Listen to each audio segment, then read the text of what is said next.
What happens when a country's central bank has two fires burning at the same time, and putting out one only makes the other worse? Right now, that is exactly the trap Japan is stuck in, and almost nobody outside the financial world has noticed yet. Before we go any further, do me a favor. If you've never clicked subscribe on a finance channel before, let this be the first one. Not because I'm asking nicely, but because what you're about to hear is going to matter to your wallet, whether you live in Tokyo, Toronto, or Texas. Hit like, hit subscribe, and send this to one person who still thinks currency markets don't affect them. They're about to find out otherwise. Let's start with the basics, because this story only makes sense once you understand the ground it's standing on. Japan's currency, the yen, has been sliding for years, not a small dip. A long, painful slide that has pushed it to levels not seen in nearly 4 decades. For a country like Japan, that's a serious problem because Japan doesn't grow much of its own food and doesn't pump much of its own oil. It buys almost everything from outside its borders, and it pays for that in dollars. When the yen gets weaker, that same shopping list costs more. Every ship of crude oil, every container of wheat, every barrel of natural gas comes with a bigger price tag once it's converted back into yen. That cost doesn't stay locked in a spreadsheet somewhere. It shows up on grocery shelves, on electricity bills, and in the price of a train ticket. Ordinary people feel it long before economists start writing reports about it. Now here's where it gets complicated. Japan also happens to be carrying the heaviest pile of government debt in the entire developed world. Not close to the heaviest. The actual heaviest. The country owes more than double what its whole economy produces in a single year. To put that in perspective, most nations get nervous when their debt creeps toward the size of their economy. Japan blew past that line decades ago and kept going. So you'd think the fix is obvious, right? If the currency is weak, raise interest rates. Higher rates usually make a currency more attractive because investors get paid more to hold it. Problem solved. Except raising interest rates in a country buried under that much debt is like squeezing a balloon. The air doesn't disappear, it just moves somewhere else and causes a new problem. When rates rise, the cost of servicing all that government debt rises with it. Japan would suddenly need to spend far more of its budget just paying interest on money it already borrowed years ago.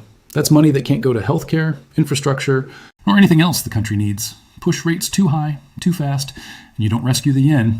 You blow a hole in the government's own finances. So Japan is boxed in. Defend the currency, and you risk wrecking the budget. Protect the budget, and you watch the currency keep bleeding. And there's no clean third option that fixes both problems at once. Every move helps one side and hurts the other. Faced with that dilemma, Japan's finance ministry tried something different. Instead of raising rates aggressively, officials stepped directly into the currency markets and started buying yen with the country's own dollar reserves, trying to prop the price up by brute force. It worked for about a day. The yen jumped, traders got excited, headlines were written. Then, within days, it drifted right back down to where it started. It was like bailing water out of a boat that still has a hole in it. You can scoop as fast as you want, but until the hole is fixed, the water keeps coming back in. What makes this even stranger is that Japan didn't do this alone. At one point, the United States stepped in and helped, buying yen alongside Japan in a coordinated move. That kind of joint action between these two countries is rare. The last time it happened in a similar way, the world looked completely different politically and economically. The fact that Washington felt the need to get involved tells you this isn't just a Japan story. It's already bigger than Japan. Here's the part most people miss completely, and it's the reason this story matters far beyond Tokyo. For roughly 30 years, interest rates in Japan sat at almost zero. That's not an exaggeration. An entire generation of Japanese savers grew up never earning meaningful interest on money sitting in a bank account. Wages barely moved. Prices barely moved. It was a strange, frozen kind of economy, stable on the surface, but stuck underneath. When your own country pays you nothing to save money, you look elsewhere. So Japanese pension funds, insurance companies, and everyday investors started sending trillions of yen overseas, chasing returns anywhere they could find them. American government bonds, Australian property, European corporate debt, anywhere that paid more than zero looked attractive. Over time, this turned Japan into one of the largest foreign holders of American government debt on the planet, quietly financing much of the world's borrowing without most people realizing it. But it didn't stop with pension funds and insurers. Traders around the world noticed something even bigger. If you could borrow money in Japan for almost nothing, convert it into another currency, and invest it somewhere that actually paid interest, you could pocket the difference with very little effort.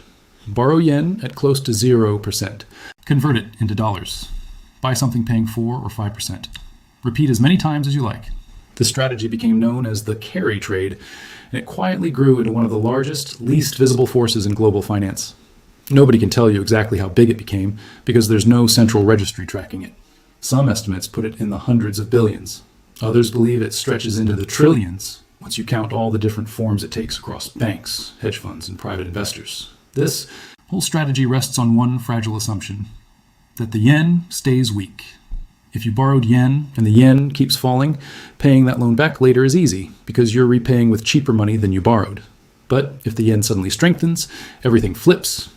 Your loan effectively grows overnight, lenders start asking for more collateral, and when thousands of traders holding similar positions all get that same call on the same morning, they don't calmly unwind their trades. They panic sell whatever they can, as fast as they can, just to cover the gap. That's not a hypothetical. It already happened. When Japan's central bank raised interest rates by a small amount, just 1/4%, the yen jumped, and this chain reaction kicked off almost immediately. Japan's stock market suffered one of the worst single-day crashes in its modern history. Markets in the United States opened sharply lower the same day. Most regular investors watching their portfolios drop had absolutely no idea that a small interest rate decision made in Tokyo was the reason their retirement account looked ugly that morning. That's how tightly connected this all is, even when it's invisible. And that rate hike was tiny. Japan's central bank now sits at its highest interest rate level in around 3 decades, and there's real speculation that another increase could be coming. If a quarter-point move caused that much chaos, it's worth asking what a bigger move could trigger. If you're starting to see how tangled this all is, that's exactly the point.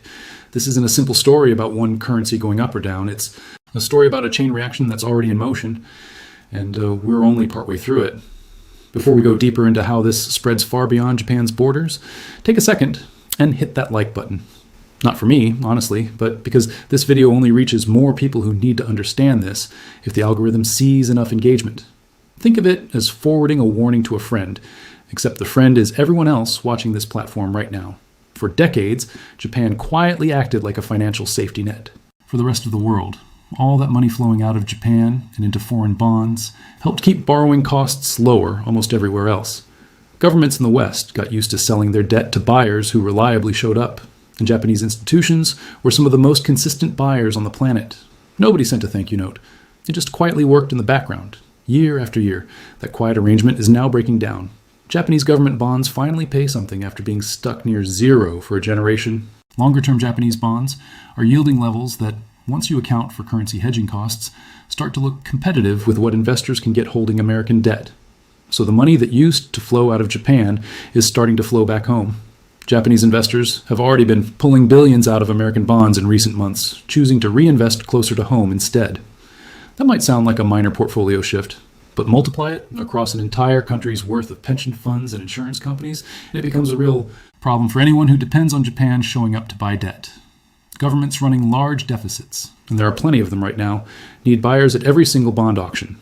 When one of your most dependable buyers starts pulling back, you have to offer a better deal to attract someone else. That means higher borrowing costs. Long-term borrowing costs in the United States are already sitting near levels not seen in close to 2 decades. Similar pressure is building in the United Kingdom and across parts of Europe.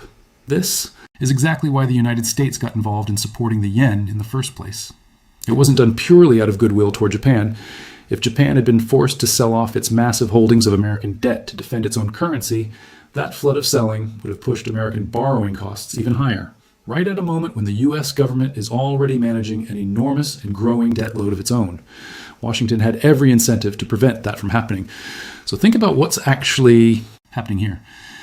Rising government borrowing costs don't stay contained inside government budgets. They ripple outward into everything connected to interest rates, mortgage rates, business loans, how companies are valued, where global investment money decides to flow next. The institution that quietly helped keep global borrowing cheap for decades is stepping back from that role, and it's doing this at the exact moment when major governments around the world need to borrow more money than ever, not less. Every country dealing with this has its own local excuse, rising deficits and heavy spending commitments in America, concerns about fiscal discipline in Britain, increased defense spending obligations in parts of Europe, political instability, adding uncertainty elsewhere, different headlines, different countries, but the same underlying pressure sitting beneath all of them. One of the world's most reliable lenders is pulling back, all at once, everywhere. Japan and the United States both have the size and financial firepower to intervene directly and cushion the blow for themselves. Very few other countries have that luxury. Everyone smaller down the chain has to simply absorb whatever price the market decides to hand them. And that pressure isn't staying trapped in financial headlines. It's already landing on regular households. Inside Japan, consumer spending has actually fallen even in months when wages were technically rising. That sounds backwards until you realize why.